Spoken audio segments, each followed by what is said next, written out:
ಇವತ್ತು ರಾಜ್ಯದಾದ್ಯಂತ ಪೊಲೀಸ್ ನೇಮಕಾತಿ ಪರೀಕ್ಷೆ ನಡೆಯಿತು. ಆದರೆ ಕೆಲ ಕಡೆ ಗೊಂದಲಗಳಿಗೆ ರೊಚ್ಚಿಗೆದ್ದ ಅಭ್ಯರ್ಥಿಗಳು ಹೈಡ್ರಾಮಾ ಹಂಗಾಮವನ್ನೇ ಸೃಷ್ಟಿ ಮಾಡಿದ್ರು. ವಿಜಯಪುರದಲ್ಲಿ ಅಭ್ಯರ್ಥಿಗಳು ಪರೀಕ್ಷೆಗೆ ಬಹಿಷ್ಕರಿಸಿದ್ದು ಕೆಇ ವರದಿ ಕೇಳಿದೆ.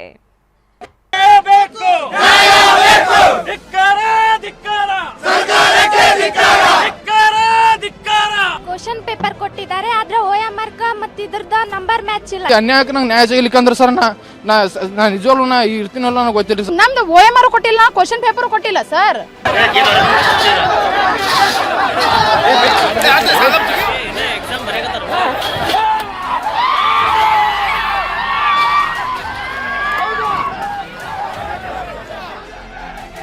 ರಾಜ್ಯಾದ್ಯಂತ ಇವತ್ತು ಬಹುನಿರೀಕ್ಷಿತ 3991 ಸಿವಿಲ್ ಪೊಲೀಸ್ ಕಾನ್ಸ್ಟೇಬಲ್ ಹುದ್ದೆಗಳ ನೇಮಕಾತಿ ಪರೀಕ್ಷೆ ಅಂತ್ಯವಾಗಿದೆ.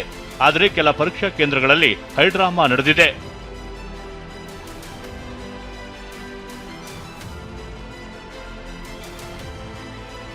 ವಿಜಯಪುರದಲ್ಲಿ ಖಾಕಿ ಪರೀಕ್ಷಾ ಕೇಂದ್ರವೇ ರಣರಂಗ. ವಿಜಯಪುರದ ತಿಕೋಟದಲ್ಲಿ ಪರೀಕ್ಷಾರ್ಥಿಗಳ ತಾಳ್ಮೆಯ ಕಟ್ಟೆ ಒಡೆದಿತ್ತು. ಬೆಳಗ್ಗೆ 10:30ಕ್ಕೆ ಕೈ ಸೇರಬೇಕಿದ್ದ ಪ್ರಶ್ನೆ ಪತ್ರಿಕೆ ಅರ್ಧ ಗಂಟೆ ತಡವಾಗಿ 11 ಗಂಟೆಗೆ ಸಿಕ್ಕಿದೆ. ಇದರಿಂದ ರೊಚ್ಚಿಗೆದ್ದ ನೂರಾರು ಪರೀಕ್ಷಾರ್ಥಿಗಳು ಪರೀಕ್ಷೆ ಬಹಿಷ್ಕರಿಸಿ ಹೊರಬಂದರು. ಪರೀಕ್ಷಾ ಕೇಂದ್ರದ ಗೇಟ್ ಮುರಿದು ಆಕ್ರೋಶ ಹೊರಹಾಕಿದರು.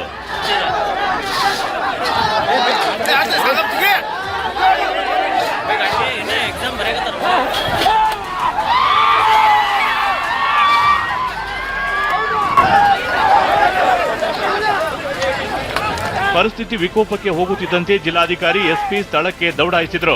ಪರಿಸ್ಥಿತಿ ನಿಯಂತ್ರಿಸುವ ಯತ್ನ ಮಾಡಿದ್ರು. ಪರೀಕ್ಷಾ ಹಾಲ್ನಲ್ಲಿ ಅಮ್ಮ, ಮಗುವಿಗೆ ಜೋಗುಳ ಹಾಡಿದ ಪೊಲೀಸ್. ಇನ್ನು ಪೊಲೀಸ್ ನೇಮಕಾತಿ ಪರೀಕ್ಷೆ ಬೆಂಗಳೂರಿನಲ್ಲೊಂದು ಹೃದಯ ಮಿಡಿಯುವ ದೃಶ್ಯಕ್ಕೆ ಸಾಕ್ಷಿಯಾಯಿತು. ಪರೀಕ್ಷೆ ಬರೆಯಲು ತಾಯಿಯೊಬ್ಬರು 8 ತಿಂಗಳ ಮಗುವನ್ನ ನೋಡಿಕೊಳ್ಳೋರಿಲ್ಲದೆ ಪೊಲೀಸರಿಗೆ ನೀಡಿ ಹೋಗಿದ್ರು. ಅಳುತ್ತಿದ್ದ ಮಗುವಿಗೆ ತೊಟ್ಟಿಲು ಕಟ್ಟಿದ ಮಹಿಳಾ ಪೊಲೀಸರು ಸ್ವತಃ ತಾವೇ ಸೀರೆಯಲ್ಲಿ ಜೋಕಾಲಿ ಕಟ್ಟಿ ಆಡಿಸಿದ್ರು. ಚನ್ನಮನಕೆರೆ ಅಚ್ಚುಕಟ್ಟು ಮಹಿಳಾ ಸಿಬ್ಬಂದಿ ಜೋಗುಳಕ್ಕೆ 8 ತಿಂಗಳ ಮಗು ನಿದ್ದೆಗೆ ಜಾರಿತು.